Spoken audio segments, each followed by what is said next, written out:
I'm gonna give you my step-by-step method to paint a beautiful glowing maple tree in autumn.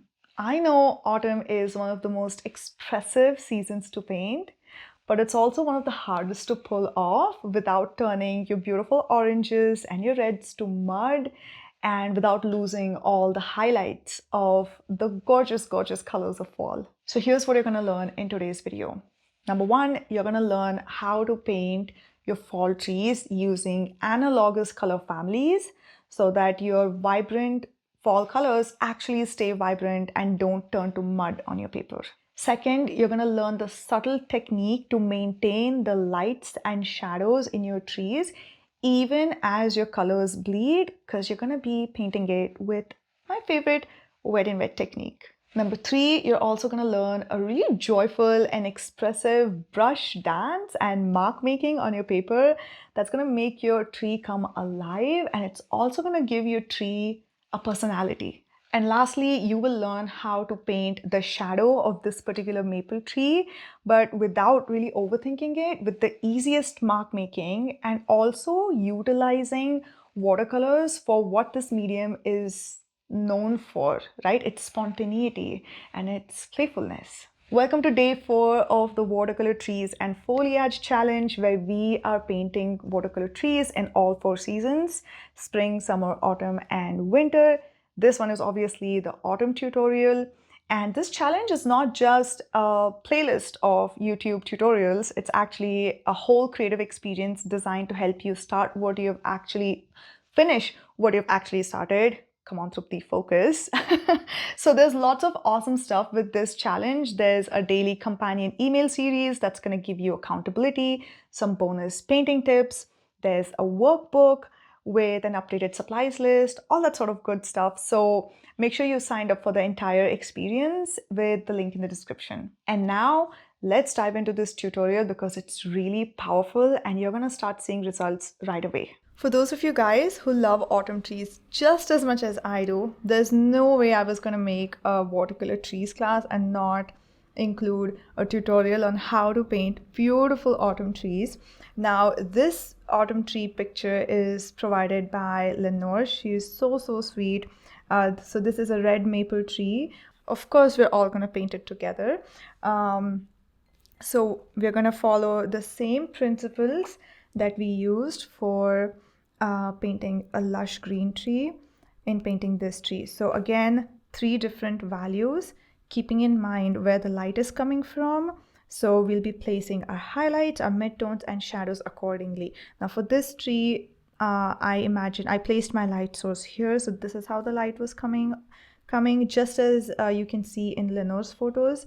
And the way you can tell that the light source is coming from this end over here is by looking at the cast shadows that are in the background of this red tree. You can see that the shadows are elongating on our right side, and that's how you know the light source is on the left side. And also, if you blur your eyes a little bit and take a look at this red maple in the photo, you can see it's very easy to determine that the lighter colors are from the left side and they get darker and darker gradually as you come to the right side. That is the exact way we're going to paint this tree over here.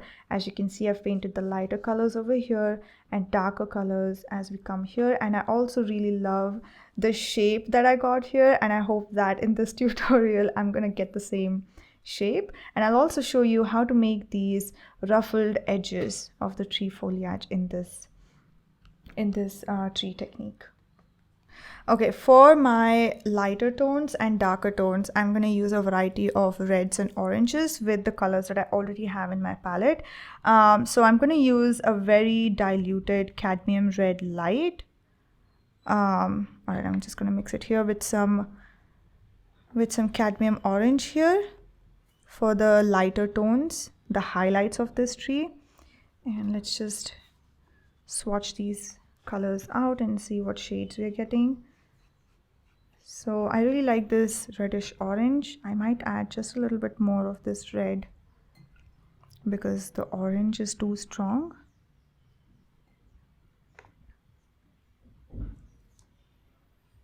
And just gonna really dilute it down to this like beautiful peachy color. Yeah, this is the exact color that I need.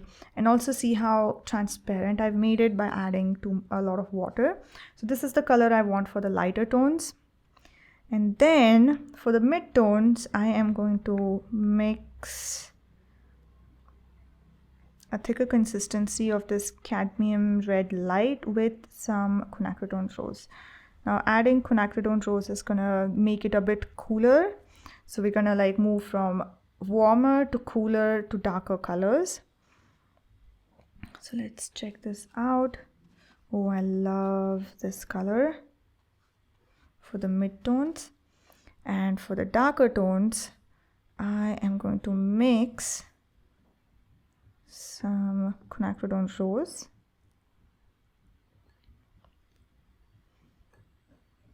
with some burnt umber. Now this is one of my most favorite combinations ever, and I think if you look at this tree shadows, this just pairs so perfectly. This wine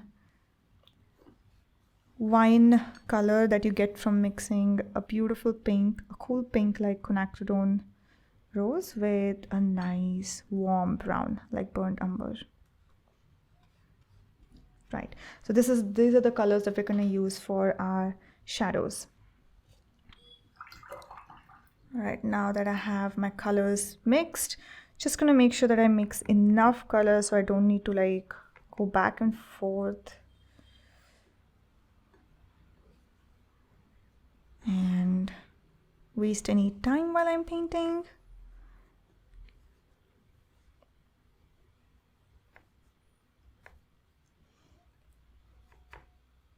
Now if you notice, I just straight up mix colors while picking up, and I'm not a stickler at keeping my colors pure and kind of unadulterated in my palette.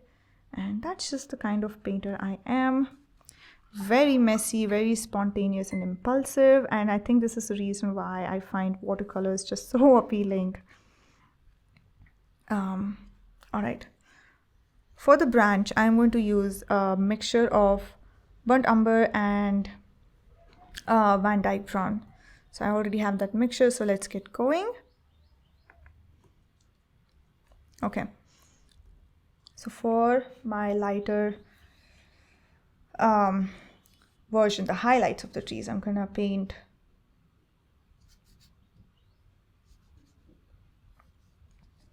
a rough blob. I'm gonna use this dry brushing techniques, and I'm gonna paint this foliage while looking at the tree.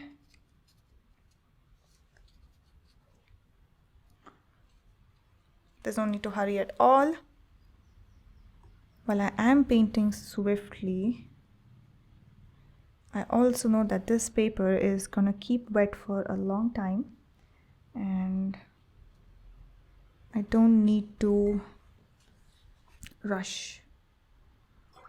I got contaminated my red a little bit by accidentally picking this indigo, so I'm just gonna clean this out, mix some fresh color.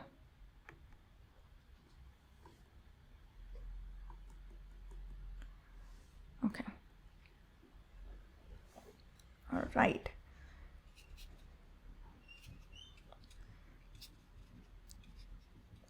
Now what I really like is this left hand side where the tree kind of like has this shape here.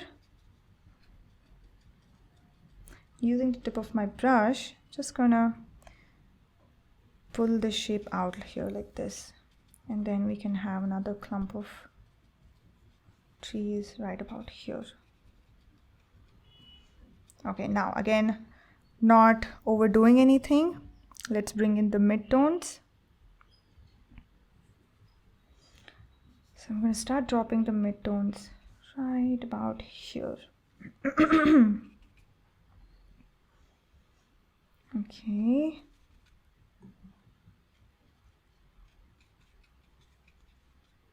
Keep in mind how much darker this side is.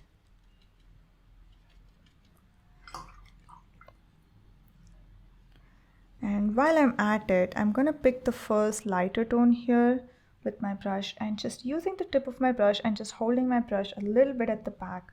I'm gonna make my brush dance around in this crisscross motion,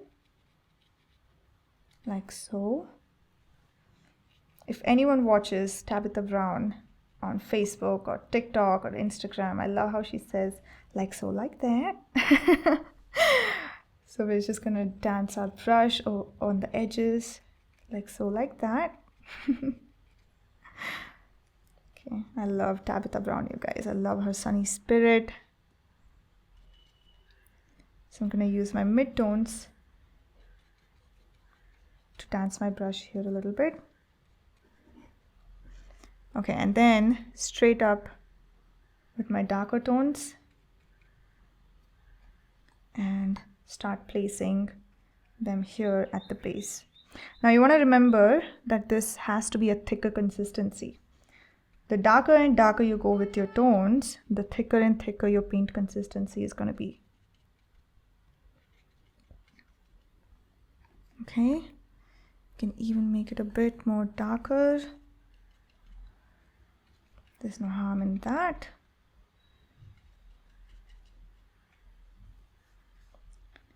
And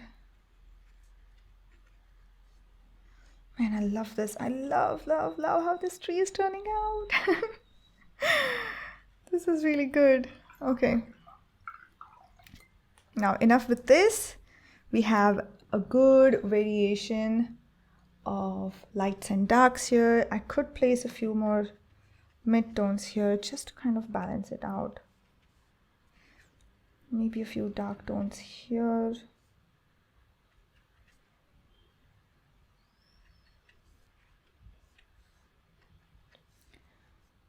Okay. All right, now one thing that you can also do is you can splatter some reds. So I've splattered some midtones here, and I can just turn my paper and splatter some of the darker tones here. And these splatters just add such a beautiful spontaneity to the tree. All right, time to go in with our tree branches and tree trunks. I just mix some, because I can see that this maple tree has a very dark tree trunk, and because it's a subject that I haven't seen in real life, I'm just going to go from the subject, from the photograph, just going to bring in the tree trunk. Now you want to make sure that your tree trunk doesn't start from here. Take a look at the tree and take a look at the proportions. The tree is like, the foliage is quite a lot and the tree trunk is much shorter. And I feel like in painting natural trees, a lot of people make that mistake. They make the tree trunk larger in proportion than how it is in real life. So just gonna paint some branches with the tip of my brush. Okay, now I'm gonna bring in my rigger brush because it's gonna make some beautiful branches.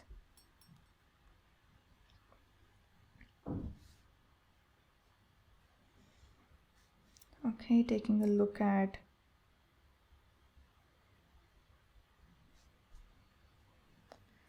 the branches in the photo and trying to be true to the form.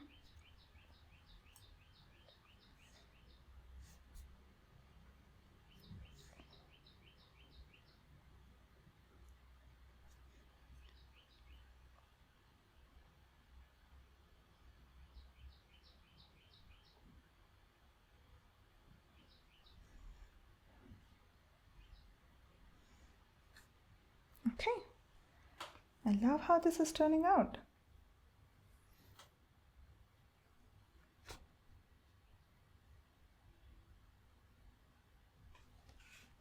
Okay guys, not too many branches.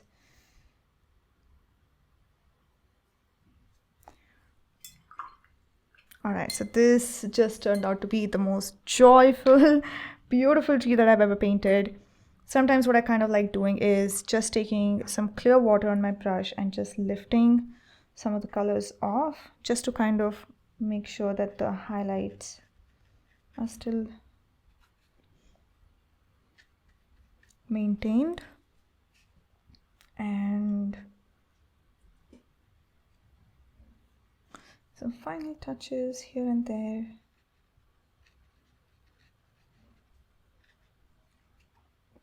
And that's it. This is our beautiful tree. Now, one thing you want to do is, if you want to add highlights, another way to do that is using the lifting technique. So I can go in here and then just lift some highlights in the tree trunk if I want it from this side. Just something, if you want to do it. Now, I don't kind of like prefer having too many details when I know that I want my viewers to just be focused on the beautiful color play that's going on between all these different reds and pinks and wine colors in this foliage. So not a thing to worry about in terms of highlights on the tree trunk. Now I am just going to place a shadow based on the shadows that I can see from the photo of the trees that are like behind this maple tree. I can't see the shadow this maple tree is casting, but based on the shadows that are behind this tree, I can just place a safe bet. I'm going to mix some ultramarine blue and some of the shadow color, this wine color, and just make a nice deep purple. Dilute it because I don't like super strong shadows. I can just dilute this purple and just